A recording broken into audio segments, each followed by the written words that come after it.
आप सभी को नमस्कार। आज मैं आप सभी के समक्ष एक पौराणिक कथा लेकर आई हूँ कि चाहे कैसी भी परिस्थिति हो, अपनी पत्नी को भूलकर भी इन 3 स्थानों पर अकेली मत छोड़ना। बहुत समय पहले की बात है, एक व्यापारी और उसकी पत्नी व्यापार करने के लिए अपने राज्य से दूसरे राज्य में जा रहे थे। जब वह दूसरे राज्य की सीमा में पहुंचे तो उन्हें रास्ते में कुछ डाकू मिल गए और उन डाकुओं ने उस व्यापारी और उसकी पत्नी के पास जो कुछ भी था वह सब लूट लिया। और इस तरह व्यापारी और उसकी पत्नी को डाकुओं ने भिखारी बना दिया। इसके बाद डाकुओं का गिरोह वहां से चला गया। डाकू तो चले गए, लेकिन व्यापारी और उसकी पत्नी लूटने के बाद चिंता में पड़ गए और सोचने लगे कि आगे क्या किया जाए। एक तो अनजान शहर और अनजान शहर में दोनों का बुरा हाल, क्योंकि अनजान शहर में पैसा ही सब कुछ होता है। व्यापारी अपनी पत्नी को लेकर अनजान शहर की तरफ बढ़ने लगा। उसे यह चिंता खाए जा रही थी कि अब मैं व्यापार करूं तो कैसे करूं। वह इसी चिंता में चला जा रहा था कि उसे नगर के बाहर एक साधु की कुटिया दिखाई दी। वह व्यापारी अपनी पत्नी को लेकर कुटिया की तरफ चल दिया। जब वह कुटिया के पास पहुंचा तो उसे वहां पर एक साधु महात्मा मिले, जो एक चबूतरे पर बैठे हुए अपने शिष्यों को प्रवचन दे रहे थे। साधु को देखकर व्यापारी सोचने लगा, क्यों ना इन साधु महाराज को अपनी समस्या बताऊं, शायद यह मेरी समस्या का कुछ समाधान कर दे। ऐसा विचार करके वह व्यापारी उन साधु महात्मा के पास पहुंच गया और बहुत ही विनम्र स्वर में उसने अपनी समस्या उन महात्मा को बताई और कहने लगा, महाराज, यदि किसी तरह आप मेरी पत्नी को किसी सेठ के पास गिरवी रखवा कर मुझे कुछ पैसे दिलवा दें तो आपकी बड़ी कृपा होगी। जब साधु ने व्यापारी की बात सुनी तो उस साधु महात्मा को उस व्यापारी पर दया आ गई। साधु ने अपने परिचित सेठ के बारे में बताया और उस व्यापारी को उसके पास भेज दिया। व्यापारी अपनी पत्नी को लेकर उस सेठ के पास पहुंच गया और सेठ से हाथ जोड़कर कहने लगा, सेठ जी, मुझे कुछ पैसों की आवश्यकता है। मेरे पास गिरवी रखने के लिए कुछ भी नहीं है, बस मेरी पत्नी है। आप मेरी पत्नी को गिरवी रखकर मुझे कुछ पैसे दे दीजिए। मैं उन पैसों से व्यापार करके जल्दी ही आपकी रकम सूद सहित वापस कर दूंगा और अपनी पत्नी को आपसे छुड़ा लूंगा। तब तक मेरी पत्नी आपके दिए हुए पैसे में आपके पास गिरवी रहेगी। सेठ ने जब उस व्यापारी की बात सुनी तो वह पैसे देने के लिए तैयार हो गया और पैसों के बदले में व्यापारी की पत्नी को अपने पास गिरवी रख लिया। व्यापारी सेठ के पास अपनी पत्नी को गिरवी रखकर और उस सेठ से कर्जा लेकर व्यापार करने के लिए आगे बढ़ गया। व्यापारी ने उन रुपयों से अनाज का व्यापार शुरू कर दिया।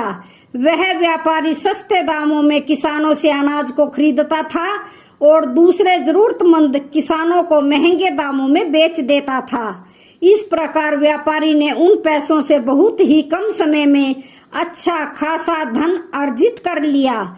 जब उस व्यापारी ने खूब पैसा कमा लिया तो 12 महीने बाद फिर वह व्यापारी उसी नगर में वापस लौट कर आया जिस नगर में वह अपनी पत्नी को उस सेठ के पास गिरवी रख कर गया था। वह व्यापारी नगर में आकर सीधा उस सेठ के पास पहुंच गया और सेठ के पास पहुंचकर कहने लगा, सेठ जी, आप अपना हिसाब करके मुझसे रुपये ले लीजिए और मेरी पत्नी को मुझे वापस लौटा दीजिए। यह सुनकर उस सेठ ने कहा, भाई क्या बताऊं, आज से 2 महीने पहले की बात है। तुम्हारी पत्नी अचानक बीमार पड़ गई और उस बीमारी के कारण तुम्हारी पत्नी की मृत्यु हो गई। मैंने तुम्हारी पत्नी का बहुत इलाज भी करवाया। अच्छे से अच्छे वेद को भी दिखाया, लेकिन मैं फिर भी तुम्हारी पत्नी को नहीं बचा सका। व्यापारी ने जब उस सेठ के मुंह से यह सुना तो व्यापारी यह सुनकर बहुत दुखी हुआ। फिर थोड़ा धीरज बांधकर व्यापारी उस सेठ से बोला, सेठ जी, जो होना था वह तो हो चुका है। शायद मेरे नसीब में ही ऐसा लिखा हुआ था। वह मेरे साथ रहती तब भी आयु पूरी होने पर उसे मरना ही पड़ता। होनी को कौन टाल सकता है। फिर भी आप अपने पैसे मुझसे ले लीजिए ताकि मुझे इस बात का संतोष हो जाए कि मैंने अपना ऋण चुका दिया है और मैंने आपका कर्जा चुकाकर अपनी पत्नी को गिरवी रखने के कलंक से खुद को बचा लिया। व्यापारी की बात सुनकर वह सेठ बोला, नहीं भाई, अब मैं तुमसे वह पैसे कैसे ले सकता हूँ।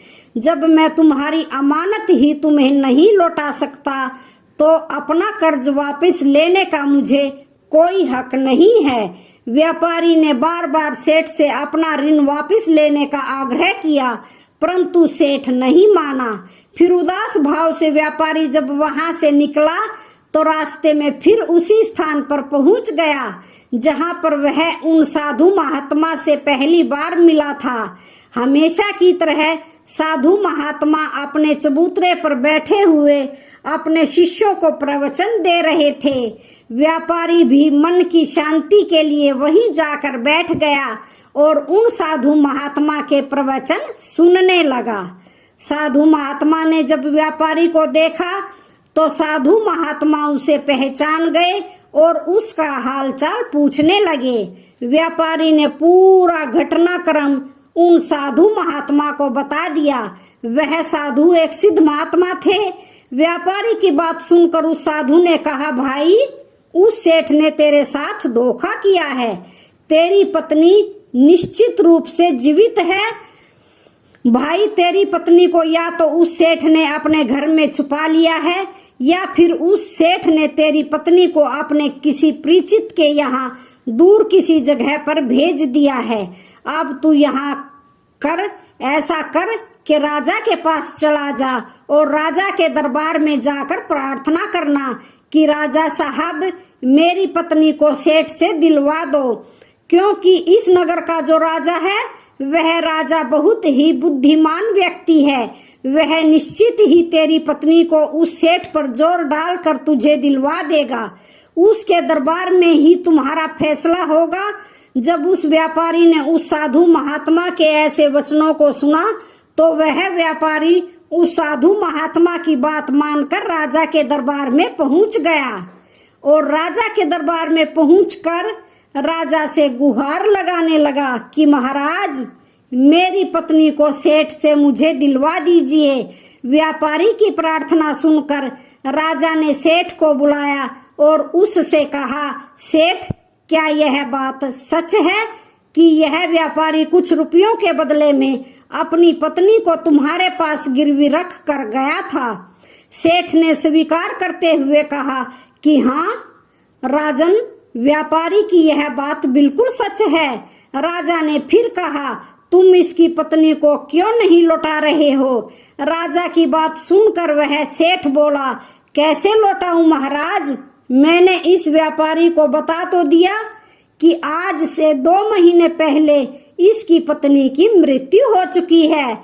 महाराज, अब मैं धर्मराज के पास जाकर तो इसकी पत्नी को वापस नहीं ला सकता। राजा ने पूछा, कोई गवाह है तुम्हारे पास जो इस बात को सिद्ध कर दे कि इसकी पत्नी की मृत्यु हो चुकी है?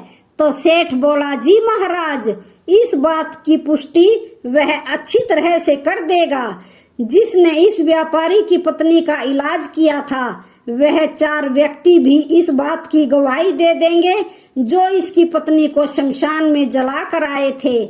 उस सेठ ने यह बात इतनी आत्मविश्वास के साथ कही कि राजा को भी उस पर भरोसा हो गया। तब राजा ने व्यापारी से कहा, भाई, अगर तुम्हारी पत्नी जीवित होती तो हम तुम्हें अवश्य दिलवा देते। अब तो हमारी भी मजबूरी है। इस प्रकार राजा ने व्यापारी को समझा बुझाकर वापिस भेज दिया। व्यापारी फिर से साधु महात्मा के पास पहुंचा और जो कुछ दरबार में राजा और सेठ ने कहा वह सारी बातें साधु महात्मा को बता दी। यह सब सुनकर उस ज्ञानी महात्मा ने कहा, मैंने राजा को इतना विवेकहीन नहीं समझा था। मुझे दुख है कि उसने तुम्हारे साथ कोई न्याय नहीं किया। उस राजा ने सेठ की बातों पर तो यकीन कर लिया और तुम्हें समझा बुझाकर मेरे पास वापस भेज दिया। अब तुम मेरी एक बात सुनो, तुम एक बार फिर से राजा के पास जाओ और उससे कहना कि सिर्फ 3 घंटे के लिए वह अपनी राजगद्दी पर मुझे बैठने का अधिकार दे दे। तब मैं राजा को बताऊंगा कि न्याय कैसे किया जाता है और न्याय किसे कहते हैं। वह व्यापारी एक बार फिर से राजा के दरबार में पहुंचा और जैसा उस साधु महात्मा ने कहा था उसने राजा से कह दिया। राजा ने व्यापारी की यह बात सुनी तो यह सुनकर राजा ने कहा, मुझे 3 घंटे के लिए राजगद्दी छोड़ने में कोई ऐतराज नहीं है। यदि ऐसा करने से तुम्हें न्याय मिल जाएगा तो मैं 3 घंटे के लिए उस महात्मा के लिए अपनी राजगद्दी छोड़ दूंगा। तुम उन महात्मा को राज दरबार में लेकर आओ। व्यापारी ने जब राजा के यह वचन सुने तो व्यापारी साधु महात्मा के पास गया और उन साधु महात्मा को राज दरबार में ले आया। जब साधु महात्मा राज दरबार में पहुंच गए तो राजा ने अपनी राजगद्दी उन साधु महात्मा को सौंप दी। फिर राजगद्दी पर विराजमान होते ही साधु महात्मा के सामने उस सेठ को दरबार में प्रस्तुत किया गया और उससे कहा, सेठ जी, आपने कहा कि इस व्यापारी की पत्नी आपके पास रहते हुए 2 महीने पहले ही स्वर्ग सिधार गई और आपका कहना है कि आपके पास इसकी पत्नी के मरने के गवाह भी मौजूद हैं।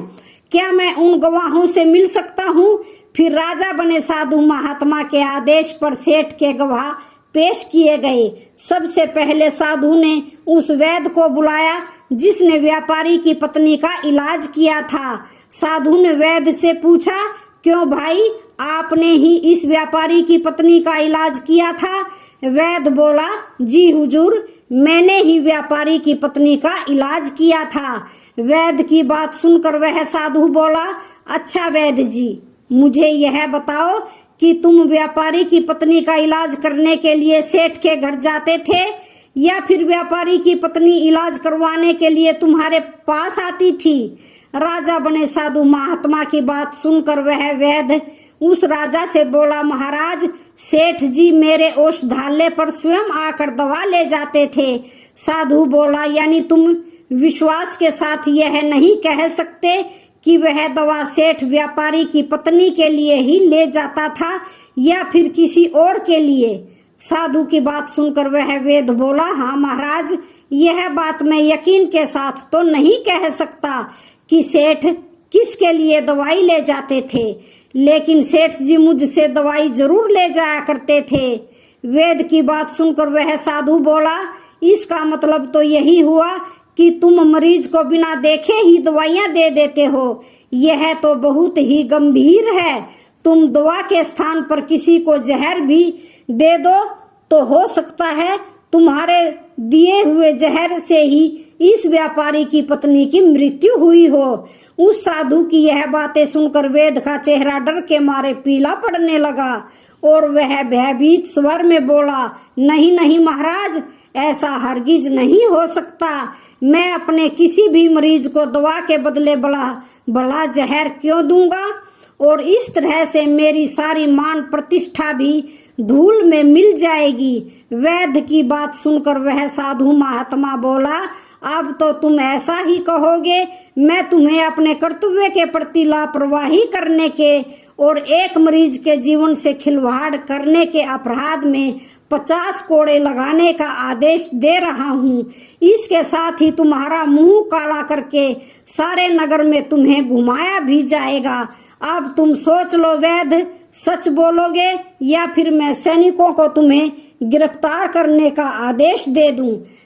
यह सुनकर वैद्य का शरीर कांपने लगा और वह उस साधु के कदमों में जा गिरा और बोला, हुजूर मुझे माफ कर दीजिए, मैं स्वीकार करता हूँ कि मैंने सेठ के बताए किसी मरीज का कोई भी इलाज नहीं किया। सेठ ने तो मुझे 1000 रुपये दिए थे और कहा था कि यदि गवाही की आवश्यकता पड़े तो ऐसा कहकर उसके पक्ष में गवाही दे दूं। बस मेरा इतना ही अपराध है कि मैंने लालच में आकर इस सेठ का प्रस्ताव स्वीकार कर लिया। राजा बने साधु महात्मा ने कहा, वैद्य जी कुछ भी हो, आपने अपराध तो किया ही है, इसलिए मैं तुम्हें झूठी गवाही के इल्जाम में 20 कोड़े लगाने का आदेश देता हूँ। साधु महात्मा के आदेश का राजा के सैनिकों ने तुरंत ही पालन किया और सैनिकों ने तत्काल ही उस वैद्य को पकड़ लिया और भरे दरबार में उसे कोड़े लगाने लगे। पहला कोड़ा लगते ही वह जोर से चीख पड़ा और कहने लगा, महाराज मुझ पर रहम कीजिए, महाराज मुझ पर दया कीजिए, मैं मर जाऊंगा। हर कोड़ों के साथ उसके गले से करुणामयी आवाजें निकलने लगी। उसकी चीखें राज दरबार में गूंज उठी। वैद्य के साथ ऐसा होते हुए देखकर सेठ के गवाह के तौर पर बुलाए गए उन चारों व्यक्तियों के कलेजे दहल गए जिन्होंने व्यापारी की पत्नी को शमशान में ले जाकर जलाने की बात कही थी। अब बारी उन चारों गवाहों की आई। साधु महात्मा ने उनसे पूछा कि तुम लोगों का क्या कहना है कि तुम चारों ने इस व्यापारी की मृत पत्नी का शव ले जाकर शमशान में उसे जलाकर आए थे। मुझे यह बताओ कि अंतिम संस्कार से पहले जब मृत शरीर को स्नान कराया जाता है, फिर उसे कफन में लपेटकर धरती पर रखा जाता है, स्नान के दौरान क्या तुमने उस स्त्री का मृत शरीर देखा था? यह सुनकर उस सेठ के चारों गवाह कहने लगे, नहीं हुजूर, उसका मृत शरीर तो हमने नहीं देखा था। जब सेठ जी ने अर्थी तैयार कर ली थी उसके बाद ही हम उसे शमशान में ले गए और उसे जलाकर आए। उन चारों गवाहों की बात सुनकर वह साधु महात्मा बोला, और तुमने यह जानना भी उचित नहीं समझा था कि उस अर्थी में कोई मृत मनुष्य लेटा है या कोई जीवित व्यक्ति? कहीं ऐसा तो नहीं कि किसी जहरीले पदार्थ से बेहोश व्यक्ति उस अर्थी में लेटा हो और उसे तुम शमशान में ले जाकर जलाकर आए हो? यह तो एक बहुत ही गंभीर अपराध है। इसके लिए तुम लोगों को मृत्यु दंड की भी सजा दी जा सकती है।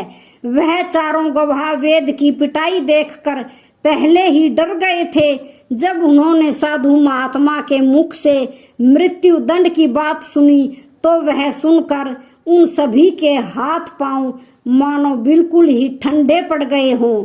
साधु महात्मा ने विनय भाव से सेठ की तरफ देखा।